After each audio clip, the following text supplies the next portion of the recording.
ஓம் ஸ்ரீ குருபியோ நமக. நன்றாக குரு வாழ்க, குருவே துணை. பரபிரம்ம ருத்ரகாயத்ரி ஞானஸ்ரத்தின் நண்பர்களுக்கு வணக்கங்களும் வாழ்த்துக்களும் கூறி 10 நாட்களுக்கான தினப்பலன் ரிஷப லக்னத்திற்கு பார்க்க இருக்கிறோம்.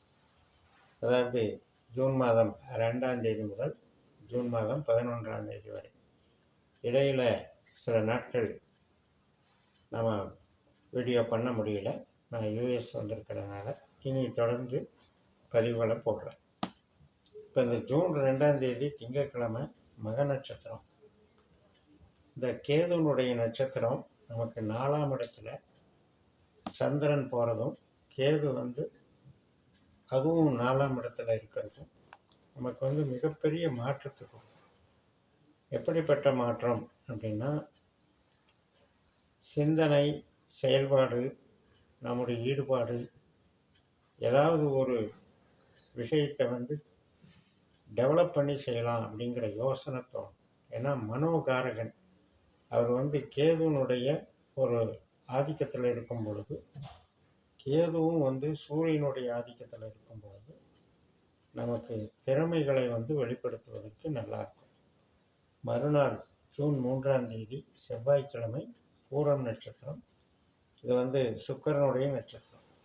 சுக்கிரன் அஸ்வினி நட்சத்திரத்தில் 12ஆம் வீட்டில் கேதுனுடைய நட்சத்திரத்தில் அமர்ந்திருக்கிறார்.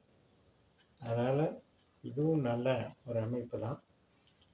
புதிதாக ஒரு இடத்துக்கு போகிறது, புதிதாக ஒரு வேலையை தொழிலோ ஆரம்பிக்கிறது, அடுத்த ஒரு வேலையை பொறுப்பை இணைச்சிக்கிறது, இதுக்கெல்லாம் நல்லாயிருக்கும். மருத்துவ செலவுகள் சில பேருக்கு இருக்கும். மருத்துவம் சார்ந்த துறையில் இருக்கவங்களுக்கு இன்றைக்கி பிஸ்னஸ் நல்லாயிருக்கும். அதாவது ஒரு மேஜர் ட்ரீட்மெண்ட் பண்ணக்கூடிய டாக்டர்களுக்கெல்லாம் மிகப்பெரிய ஒரு அனுபவமாக இருக்குது. இந்த சுக்கிரனை பொறுத்த வரைக்கும் ஹாஸ்பிட்டாலிட்டி, வாகனங்கள் சார்ந்த விஷயங்கள், வெளிநாடு தொடர்புடைய எக்ஸ்போர்ட் இம்போர்ட் சம்மந்தப்பட்டது, ஃபேன்சி ஐட்டங்கள் மற்றும் ஜுவல்லரிஸு, இது சார்ந்த நன்மைகளெல்லாம் நல்லா நடக்கக்கூடிய நாள். விரயத்தில் சுக்கிரன் இருக்கிறாருங்கிறதுக்காக நமக்கு அதிகமான பிரச்சனைகளை தரணும்னு எதிர்பார்க்க வேண்டியது கிடையாது. ஏனென்றால் நம்ம அமைப்பில் சுக்கிரனுடைய ஈடுபாடுகள், நட்சத்திர அமைப்புகள் 4, 8, 12 அப்படிங்கிற கான்செப்டில் இயங்கும்போது, இந்த 4, 8, 12 என்பது தொழிலுக்கு கெடுக்காமல் கொண்டு போய் மூலதனத்துக்கு சப்போர்ட் பண்ணி, அதனால் வளர்ச்சிகள் நன்றாக இருக்கும். கேதுவை பொறுத்த வரைக்கும் வித்தியாசமான அணுகுமுறைகளை கொடுப்பார். ஜூன் 4ஆம் தேதி புதன்கிழமை உத்தர நட்சத்திரம், சூரியனுடைய நட்சத்திரம். சூரியன் நம்ம லக்னத்திலேயே இருக்கிறதுனால இன்னைக்கு ஈடுபாடுகள் சிறப்பாக இருக்கும். நாம் எதை நினைக்கிறோமோ அதை செய்யக்கூடிய ஒரு சூழல் உண்டாகும். சூழல் சப்போர்ட் பண்ணும், உதவிகள் கிடைக்கும். கலைத்துறையில் இருப்பவர்களுக்கு மேன்மைகள் கிடைக்கும். ஐடி லைனில் இருக்கவங்களுக்கும், கமிஷன் துறையில் இருப்பவங்களுக்கும் மிகச்சிறப்பாக இருக்கும். இடமாற்றம் ட்ரை பண்ணுறவங்களுக்கும் சாதகமாக இருக்கும். ஜூன் 5ஆம் தேதி வியாழக்கிழமை அஸ்தம் நட்சத்திரம், சந்திரனுடைய நட்சத்திரம். நமக்கு 5ஆம் வீட்டில் சந்திரனாகவே செயல்படுகிறார். இன்றைக்கும் அப்படி தான். கலைத்துறையில் இருப்பவங்க, சுபகாரியங்கள், வீட்டில் திருமணம் போன்ற சுபகாரியங்களுக்கு சிறப்பாக இருக்குது. மற்றும் குழந்தைகளோட விளையாடுறது, ஈடுபாடு, குதூகலமாக இருக்கிறது, இது சார்ந்த நன்மைகளும் ஏற்படும். மறுநாள் வெள்ளிக்கிழமை ஜூன் 6ஆம் தேதி சித்திரை நட்சத்திரம், செவ்வாயினுடைய நட்சத்திரம்.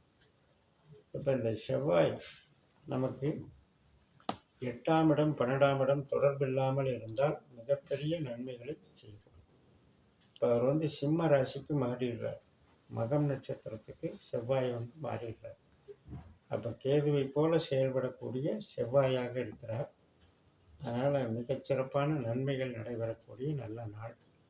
சூரியனை போல கேதுவும், அதே போல் கேதுவை போல செவ்வாயும், இதெல்லாம் மிகச்சிறப்பாக அமையக்கூடிய அமைப்பு.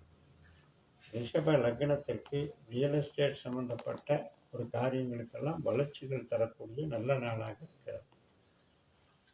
புதிய திட்டங்கள், புதிய செயல்பாடுகள், வாகனம் வாங்குறது, வாகனத்தை புதுப்பிக்கிறது, வீடு ஆல்ட்ரேஷன் பண்ணுறது, இதுக்கெல்லாம் சாதகமாக இருக்கும்.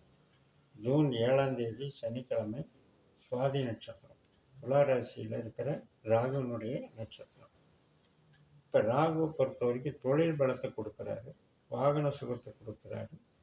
மெயினாக கன்ஸ்ட்ரக்ஷன் இண்டஸ்ட்ரீஸில் இருக்கவங்களுக்கும், ரயில்வே போன்ற துறையில் இருக்கவங்களுக்கும், கனரக வாகனங்கள், லாஜிஸ்டிக்ஸ் இதில் இருக்கவங்களுக்கும், வெளிநாட்டில் வேலை பார்க்குறவங்களுக்கும், ஐடி துறையில் இருக்கவங்களுக்கும், எலக்ட்ரிசிட்டி சம்மந்தப்பட்ட விஷயத்தில் அவங்க ஒரு பிஸ்னஸ் பண்ணுறவங்களாக இருக்கலாம், அவங்களுக்கெல்லாம் மிகப்பெரிய சிறப்பை தரக்கூடிய அமைப்பு. அதாவது ஒரு ப்ரொமோஷனுக்கு சான்ஸ் நல்லா இருக்கும். இப்போ ஜூன் 8ஆம் தேதி ஞாயிற்றுக்கிழமை, அதே சுவாதி நட்சத்திரம் என்பது நமக்கு 12:41 வரைக்கும் இருக்குது நண்பகல். அதுக்கு மேலே விசாக நட்சத்திரம். விசாகம் என்பது குருவனுடைய நட்சத்திரம். இப்போ குரு நமக்கு தனஸ்தானத்தில் இருக்கிறதுனால மிகப்பெரிய சிறப்பை கொடுக்குறாரு. குருவை போல ஒரு அமைப்பு, நல்ல அமைப்பை கொடுத்தார். அதனால் குருவும் செவ்வாயும் சூரியனும் செயல்படக்கூடிய ஒரு நாளாக இந்த நாள் இருக்கிறது. இந்த குரு செவ்வாயை போல செயல்படும் பொழுது செவ்வாய் கேதுவை போல செயல்படுகிறார். அப்போ இதனுடைய கருத்து என்ன அப்படின்னா, பிஸ்னஸுக்கு ரொம்ப ரொம்ப சிறப்பாக இருக்கும். ஒரு வேலையில் பொறுப்பாக நம்ம செஞ்சு அதுக்குண்டான ஒரு மதிப்பை, பாராட்டுதலை பெறுவதற்கு நல்ல நாளாக அமைகிறது. ஜூன் 9ஆம் தேதி திங்கட்கிழமை, விசாக நட்சத்திரம் மதியம் 3:30 வரைக்கும் இருக்குது. அதுக்கு மேலே அனுஷ நட்சத்திரம், சனியினுடைய நட்சத்திரம். லாபஸ்தானத்தில் சனியாகவே செயல்படுகிறார். சந்திரன் சனியாக செயல்படுகிறார். அப்போ 7ஆம் இடம், 11ஆம் இடம், திருமண காரியங்கள், ஒப்பந்தங்கள், புதிய ஒப்பந்தங்கள், கான்ட்ராக்டு மற்றும் பேங்கிங் துறைகள், அனைத்து விஷயத்துக்கும் நல்லாயிருக்கும். உறவுகளுக்கும் நல்லாயிருக்கும். உறவுகள் சார்ந்த மகிழ்ச்சி கிடைக்கும். அதாவது ஒரு ரிலாக்ஸாக இருக்கிறதுக்கும், ஹாப்பியாக இருக்கிறதுக்கும், நம்ம வெளியூர் ட்ரிப்பு இது மாதிரி போய் சந்தோஷம் அடைவதற்கும் நல்ல நாளாக இருக்கிறது. மறுநாள் செவ்வாய்க்கிழமை ஜூன் 10ஆம் தேதி இந்த அனுஷ நட்சத்திரம் என்பது மாலை 6 மணி வரைக்கும் இருக்குது. அதுக்கப்புறம் கேட்டை நட்சத்திரம். கேட்டை புதனுடைய நட்சத்திரம். புதன் நமக்கு ரொம்ப பாசிட்டிவாக இயங்குவார். தனஸ்தானத்தில் இருக்கிறதுனால மிகப்பெரிய பாசிட்டிவாக இயங்குவார். அதனால் கருவிகள் சம்மந்தப்பட்டது, கம்ப்யூட்டர் சம்மந்தப்பட்டது, எஜுகேஷன் சம்மந்தப்பட்டது, புரோக்கரேஜ் சம்மந்தப்பட்டது, இதெல்லாமே வளர்ச்சியை கொடுக்கக்கூடிய நல்ல நாளாக இருக்கிறது. மறுநாள் ஜூன் 11ஆம் தேதி புதன் கிழமையாகவும் இருக்குது, புதனுடைய நட்சத்திரமாகவும் இருக்குது. இரவு 8 மணி வரைக்கும் இருக்கிறதுனால சிறப்பாக இருக்கிறது. இந்த 10 நாட்களில் ரிஷபத்துக்கு என்னென்னா லாபச்சனி அப்படிங்கிறது ஒரு மிகப்பெரிய சிறப்பு. தனஸ்தானத்தில் இருக்கிற குரு மிகப்பெரிய சிறப்பு. நம்ம ஜனன ஜாதகத்தில் இவங்களுடைய திசைகளெல்லாம் இருக்குது. ராகு, குரு, சனி, இந்த திசா புத்திகளெல்லாம் இருக்கும் பொழுது இந்த மாதிரியான கோச்சார சப்போர்ட் நமக்கு மேலும் மேலும் வளர்ச்சியை கொடுக்கும், மகிழ்ச்சியை கொடுக்கும். உறவுக்கும் பொருளாதாரத்துக்கும் நல்ல வாரமாக அமைகிறது என்று சொல்லி நிறைவு செய்கிறேன். இந்த சேனலை சப்ஸ்கிரைப் பண்ணி ஷேர் பண்ணுங்கள். உங்கள் தனிப்பட்ட ஜாதக பலாபலன்களை என்னுடைய வாட்ஸ்அப் நம்பரில் தொடர்பு கொண்டு பலன் பெறுங்கள். உங்களிடமிருந்து விடைபெறுகிறேன். உங்கள் ஜெயம். நன்றி, வணக்கம்.